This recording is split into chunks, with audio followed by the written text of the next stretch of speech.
आइए आज बात करते हैं जो कोरोना वायरस है इसके बारे में और देखते हैं कि इसका प्रभाव क्या पड़ रहा है। ख़ास तौर पर हम लोग शिक्षा जगत से जुड़े हुए हैं तो देखेंगे कि शिक्षा तंत्र पर इसका क्या प्रभाव पड़ रहा है। देखिए, कोरोना की वजह से आज पूरा विश्व की जो व्यवस्था है, अर्थव्यवस्था है, वह चरमरा गई है और कोई भी देश अपने यहाँ जो भी नीतियां हैं उनको सही से न तो बना पा रहा है और न ही उसको अप्लाई कर पा रहा है। तो आज हम देखेंगे कि शिक्षा व्यवस्था में कोरोना की वजह से क्या प्रभाव पड़ रहे हैं। नकारात्मक प्रभावों की चर्चा तो खूब सारी हो रही है, लेकिन आज हम सकारात्मक दृष्टि से भी समझेंगे कि कोरोना की वजह से क्या सकारात्मक प्रभाव शिक्षा पर पड़ा है। क्या कुछ शिक्षा में आमूलचूल परिवर्तन आए हैं। परिवर्तन तो बहुत आया है, खास तौर पर शिक्षा के क्षेत्र में, तो इसको समझेंगे। तो देखिए, पहले हमारे यहाँ जो शिक्षा तंत्र था, जो आज भी चल रहा है, उसमें खास तौर से शिक्षा जो व्यवस्था जो थी वह संस्थानों के आश्रित थे। अर्थात हमारे यहाँ शिक्षा तंत्र जो था, शिक्षा आपको लेने के लिए और बच्चों को पढ़ाने के लिए उनको संस्थानों में भेजना आवश्यक था और सारी जिम्मेदारी संस्थानों के ऊपर ही थी। अर्थात संस्थान में ही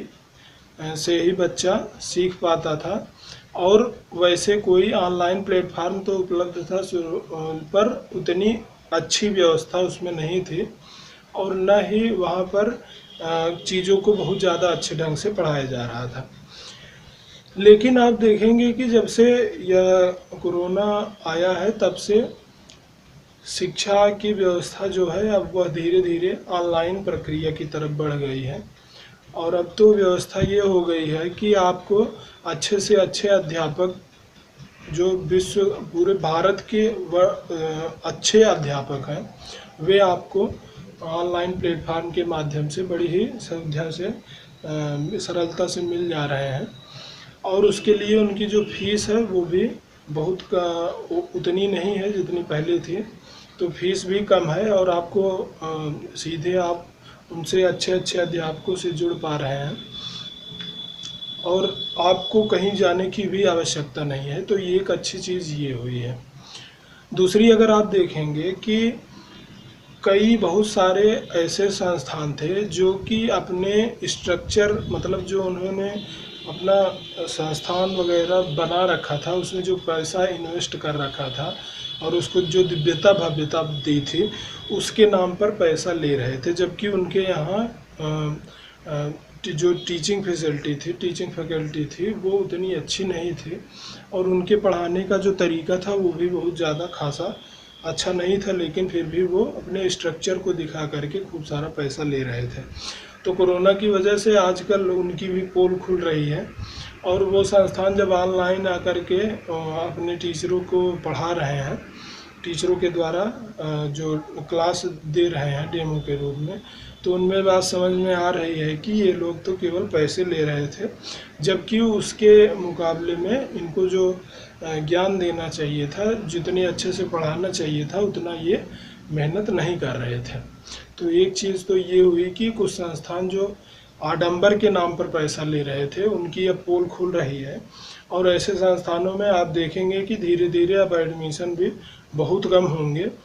और मैं आप सबसे निवेदन करूंगा कि ऐसे संस्थानों से दूरी बनाने की आप सबको भी आवश्यकता है। जबकि वहीं दूसरी ओर अगर आप देखेंगे तो कुछ बहुत छोटे अध्यापक जो थे, जिनको कि बहुत सामान्य से, जिनको कि इन जो आडंबर वाले विद्यालय हैं इनमें उनको कोई स्थान नहीं था, वे आजकल ऑनलाइन क्षेत्र में बहुत ही अच्छा प्रदर्शन कर रहे हैं। मतलब उनकी पढ़ाने की टेक्निक और उनके समझाने के तरीके को आजकल लोग बहुत ज़्यादा पसंद कर रहे हैं और ऐसी इस वजह से जो उनको हम लोग ये समझते थे कि ये बहुत साधारण है, इनको क्या आता होगा, ये कैसे पढ़ा पाएंगे, वो ज़्यादा अच्छे ढंग से पढ़ा पा रहे हैं। जबकि जो पैसे वाले विद्यालयों में रह करके और खूब सारे स्ट्रक्चर को दिखा करके और बिल सूट वूट पहन करके पढ़ाते थे, उनकी आज पढ़ाने की जो तकनीक थी और इन सब चीज़ों का आज लोग उसको बाइकाट कर रहे हैं, और जो सामान्य ढंग से, जो अच्छे ढंग से बच्चे को समझा पा रहे थे, उनको आजकल लोग ज़्यादा फेवर कर रहे हैं। तो देखिए, एक चीज़ तो ये हुई कोरोना की वजह से। दूसरी, अब हम सबको लिए एक चीज़ और अच्छी हो गई कि अब आपको संस्थानों में कंपैरिजन करना थोड़ा आसान हो गया।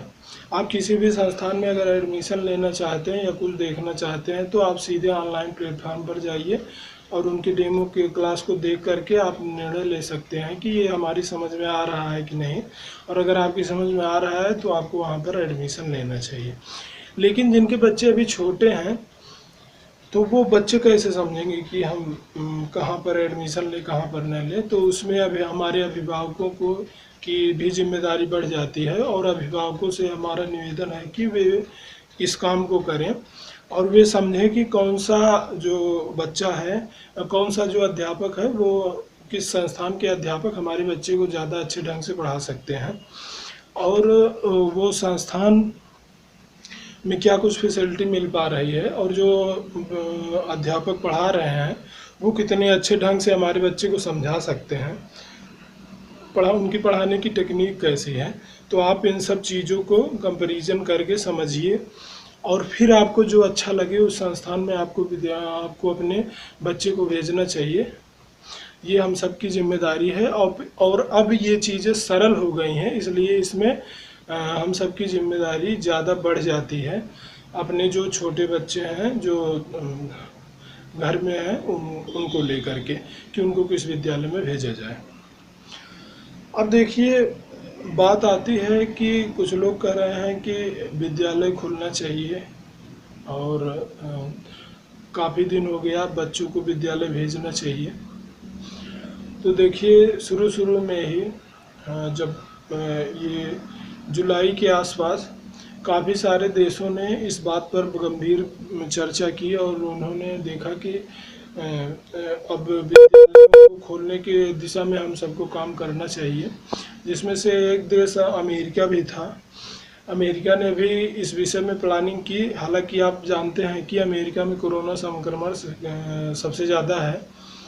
तो अमेरिका ने इस बारे में विचार किया और उसने कहा कि हम अपने यहाँ जो है वो विद्यालय खोलेंगे।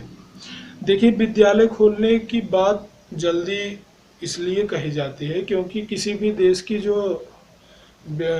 समृद्धि होती है, जो देश को कहते हैं ना कि देश बढ़ेगा तब जब देश पढ़ेगा, तो देश में शिक्षा की महत्ता बहुत ज़्यादा होती है। हालांकि इसका कोई सीधे डायरेक्ट प्रभाव नहीं होता है जीडीपी वगैरह से, इसका कोई इतना खासा रिलेशन नहीं होता है, लेकिन इसका जो इम्पैक्ट लॉन्ग टर्म होता है और वो चीज़ समझ में आती है।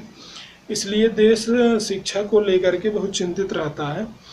और शिक्षा के संबंध में ये चिंता जायज़ भी है।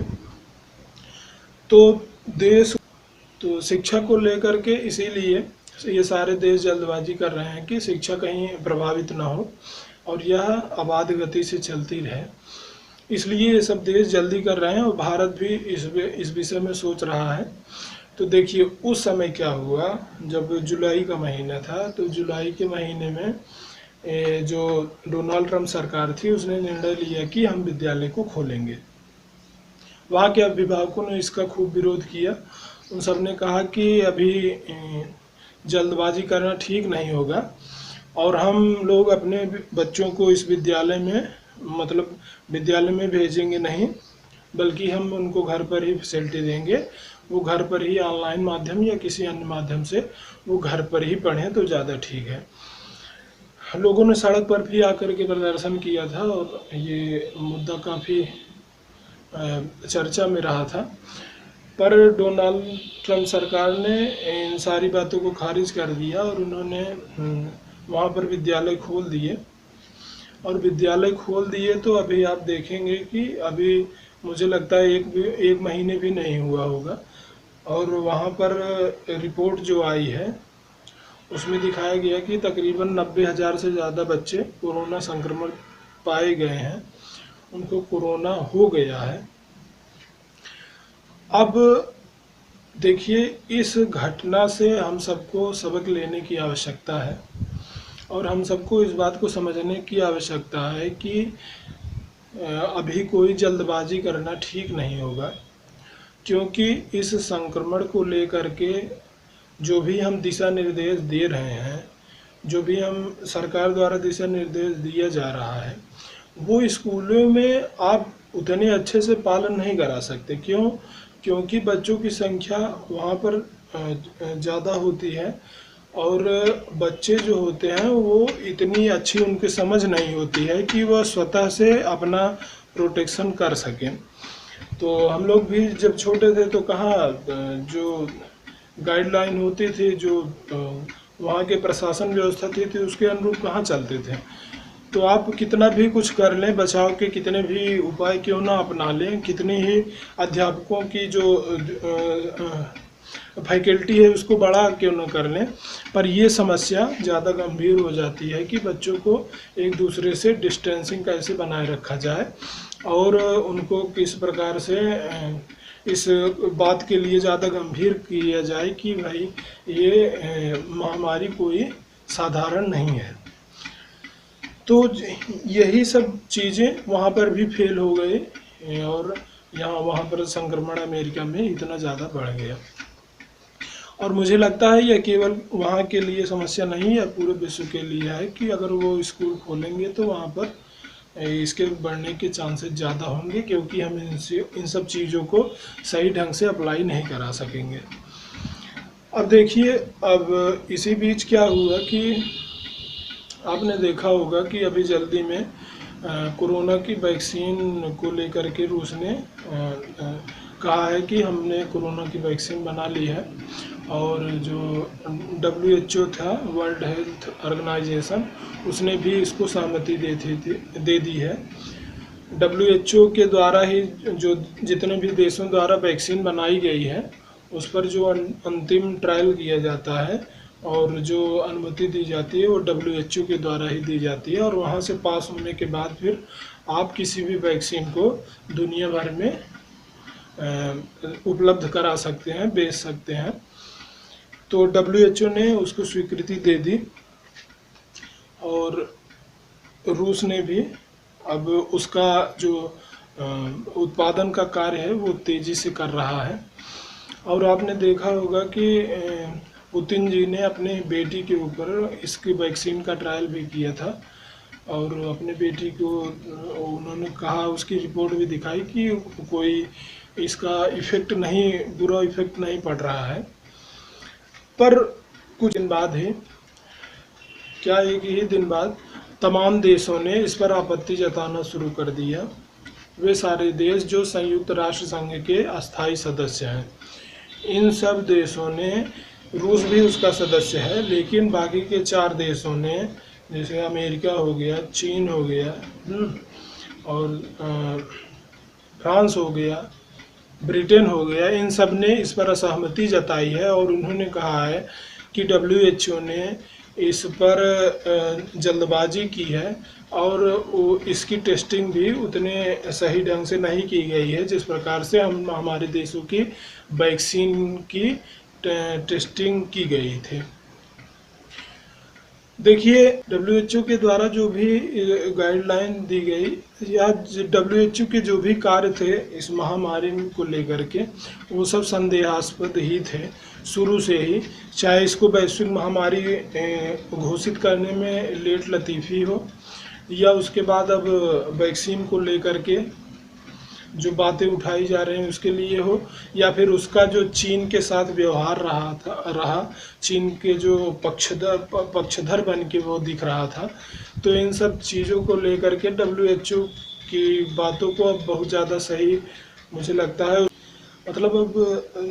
उस पर संदेह की स्थिति भी बन रही है। तो जब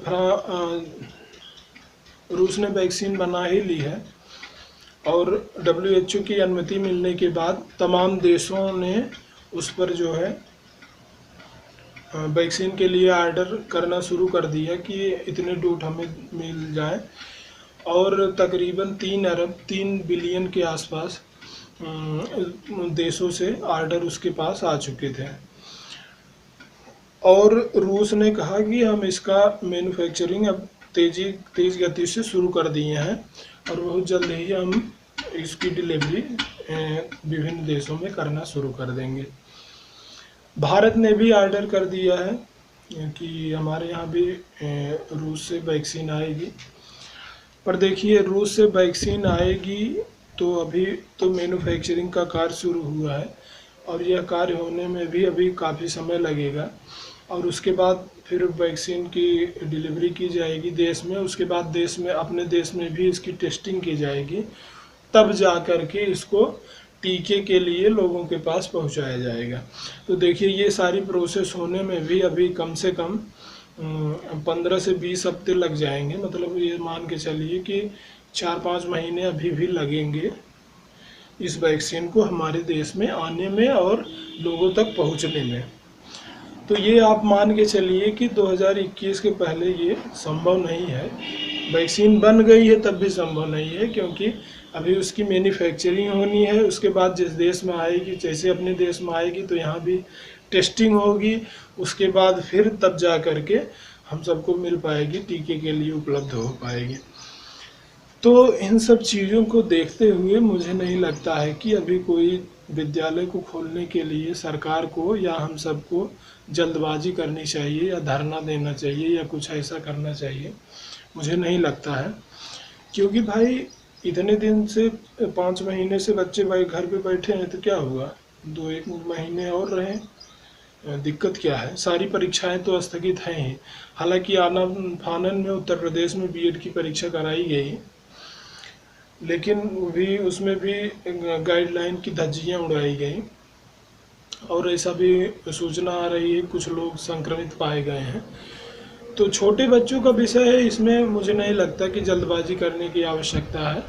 और गार्जियन को भी चाहिए कि वे बच्चों को घर पर ही, अगर आप उनको समय दे पाएँ तो समय दें, अन्यथा ऑनलाइन प्लेटफार्म के माध्यम से अगर आप उनको पढ़ाने में व्यवस्था कर पा रहे हैं तो वो ज़्यादा उचित होगा। अभी विद्यालय को खोलने के लिए कोई जल्दबाजी करने की आवश्यकता नहीं होनी चाहिए। और सरकार भी जो सोच रही थी कि सितंबर में हम विद्यालय खोलेंगे, और सितंबर में विद्यालय खोलने के लिए सरकार विचार कर रही थी, तो मुझे लगता है सरकार को भी अब पुनर्विचार करना चाहिए और इस डेट को इतनी जल्दी अभी शुरू करने की आवश्यकता नहीं है। विद्यालयों को थोड़ा इसको और आगे बढ़ाया जाए, कोई जल्दी नहीं है, हम सबको इस बात पर विचार करना चाहिए।